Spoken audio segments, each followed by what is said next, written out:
awkward to introduce yourself, but I'm going to do it anyway. So my name is Esther Erlings, and I am currently a lecturer at Flinders University in Australia. And I think that most of you have picked up on the fact that I was previously at the Chinese University of Hong Kong, and in fact involved in that first legal education conference. So it feels very good to be back with you all. And today I am going to talk about problem-based learning and research papers. I'll just get started with that and starting to share my screen. Okay.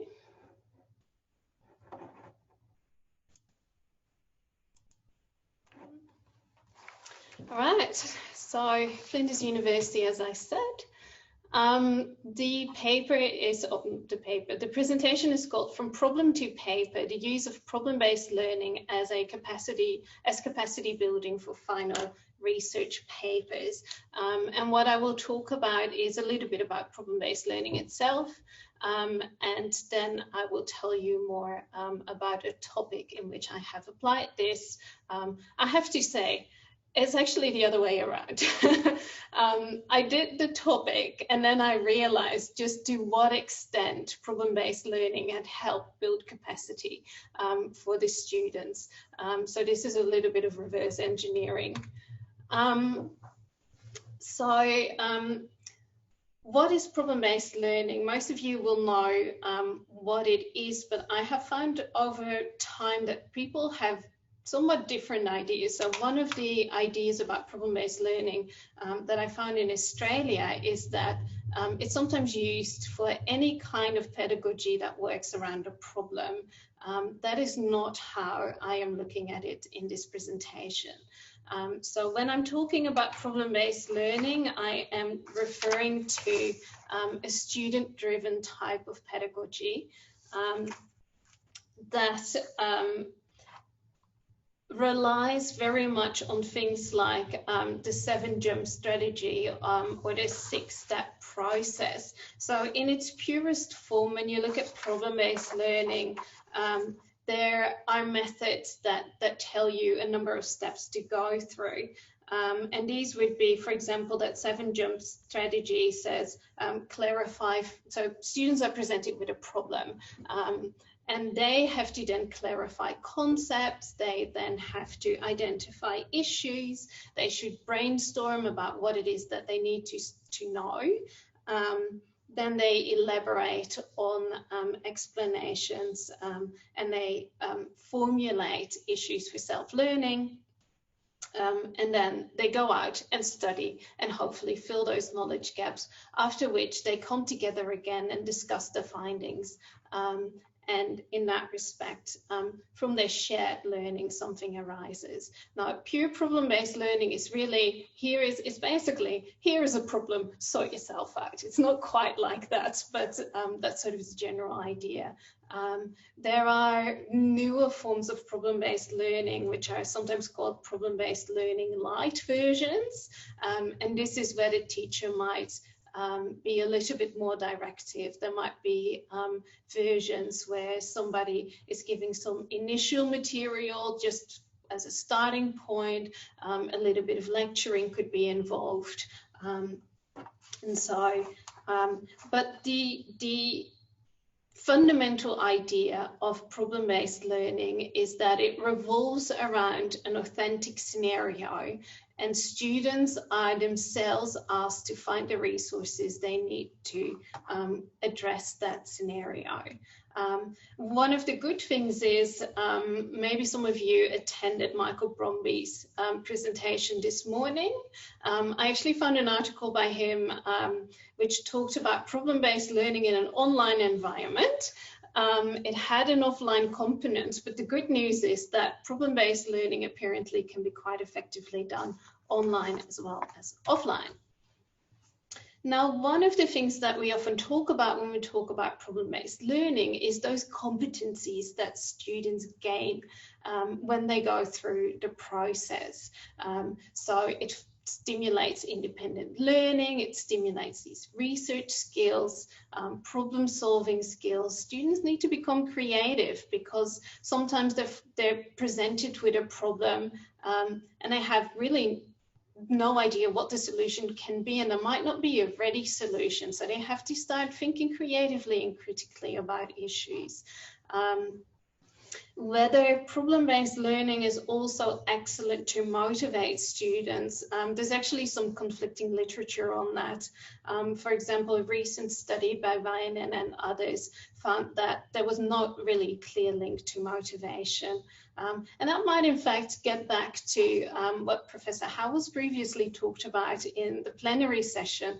Sometimes these things depend very much on the teacher who is teaching, and so their enthusiasm might rub off on the students.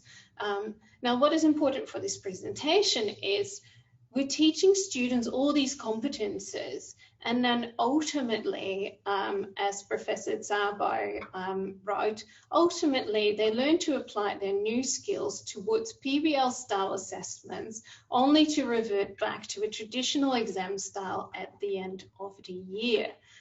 So the question there was, what are we really doing this for?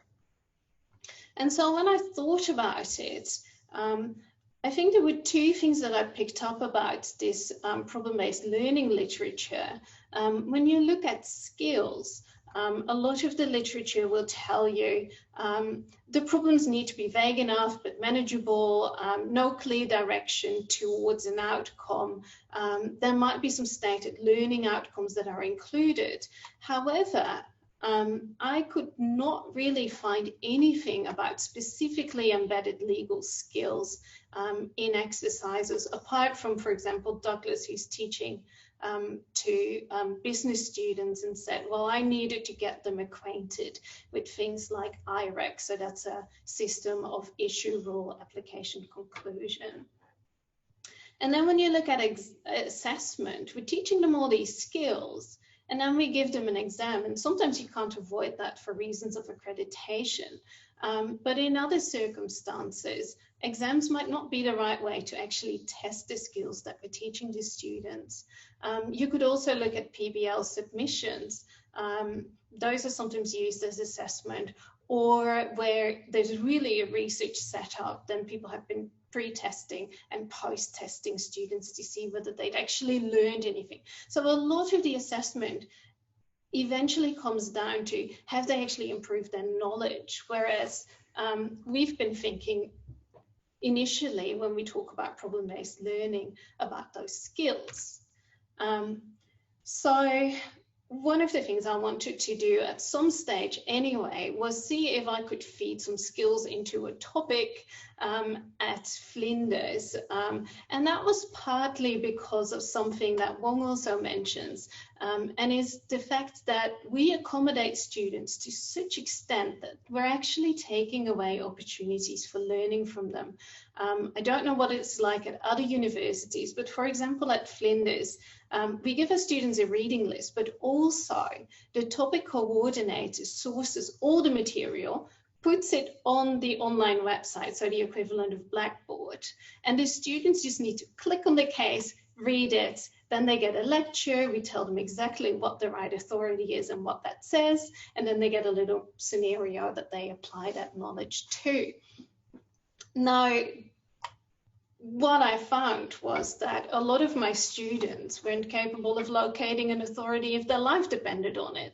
And so I wanted to teach them some of these skills, and I realized that I probably had to throw them in at the deep end, and that deep end was problem-based learning. And so the opportunity arose when I got to teach a health law topic, and that health law topic was a 6-day intensive. So traditional learning was not really going to work anyway, because you can't have students sitting in a lecture theatre for 6 days in a row. It was an upper year elective. There were only 50 students. There was supposed to be 30, but it was so popular that I got more. Despite the fact that I very, very clearly explained to them that they would have to work in my topic, and they still signed up for it. So the PBL version that I chose was a bit of a light version, meaning that The students had no prior reading, so they were given the scenario out of nothing. And they were then asked to identify issues. But at the end of the day, we all got together to determine what the issues were. And after they had all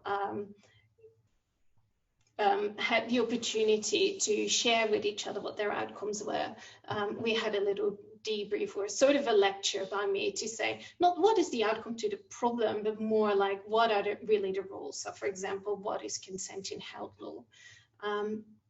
We had an assessment plan that was included compulsory attendance, because it's really difficult to do problem-based learning if your students aren't there.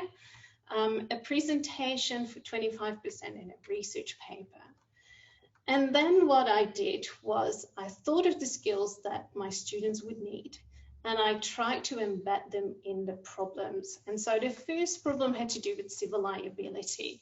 And what I decided on was, so all my problems were also things that might happen in real life, but with an edge to it.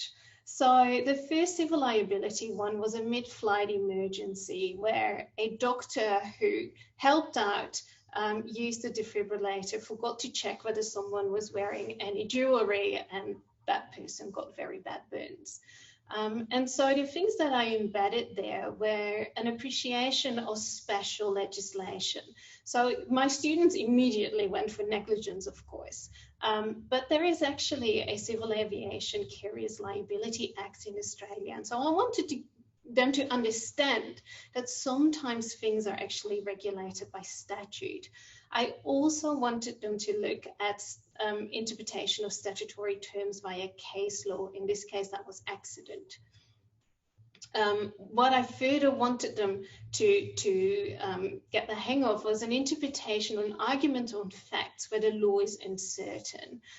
So I had included a statement of regret, and all the different jurisdictions in Australia have different rules and statements of regret, and they're quite unclear. You're not always very sure what you can say and what you can't say. And also handling of rules and exceptions. So there was an element of negligence, but because this person was considered, the doctor was a good Samaritan, there was an exception to the rule. Now, the second scenario was on confidentiality. And it dealt with disclosure of a genetic disease to a relative where family relations were really bad.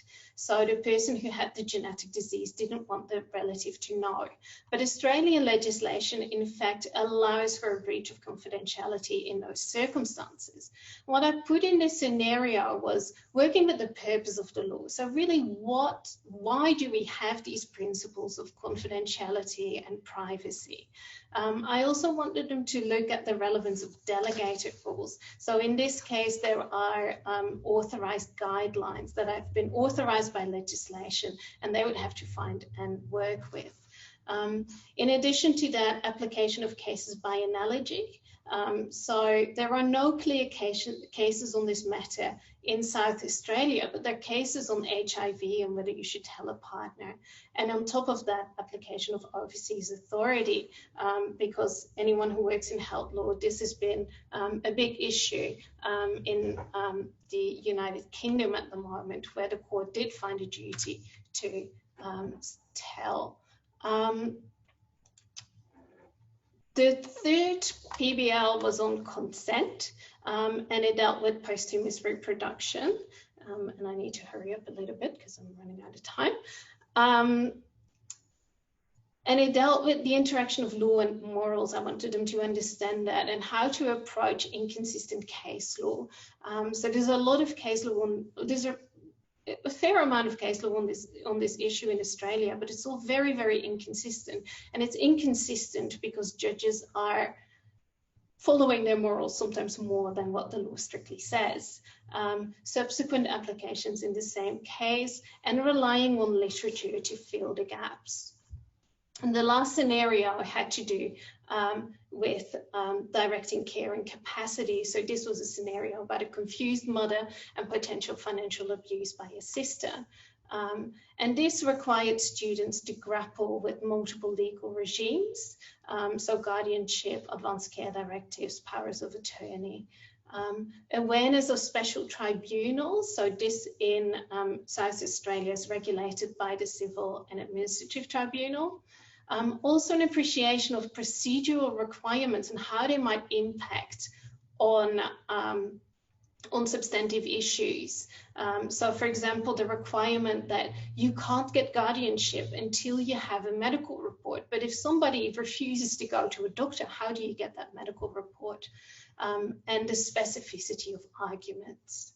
Now, bonus elements here were that because the students had to continuously talk about what it is that they thought and how they were going to solve issues, they became quite comfortable offering their opinion. And that was going to be really important for research papers as well, where they actually have to include their voice.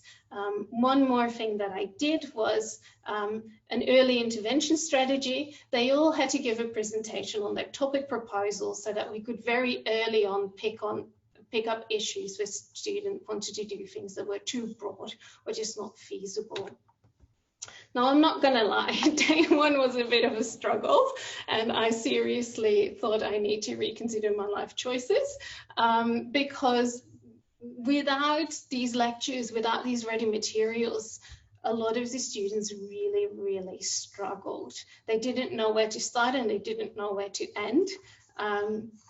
And I thought the thing might fall apart, but I helped them with, like, I started prompting and hinting because I realized that they needed a little bit more support than being on their own. Day 6 though, they got the scenario, went ahead and did it. So over time, they had really learned how to start thinking for themselves, really. And so finally, when the research papers came in, the grades were actually really high. No one failed.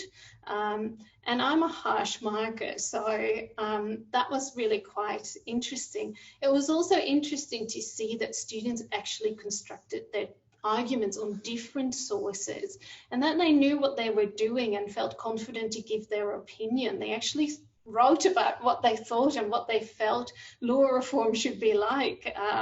And many of them actually had put in very significant effort. And I think what was most important to me, and this comes from an email that a student sent me afterwards, she submitted her paper and said, I hope it's a pleasure to read. I'm very proud of it.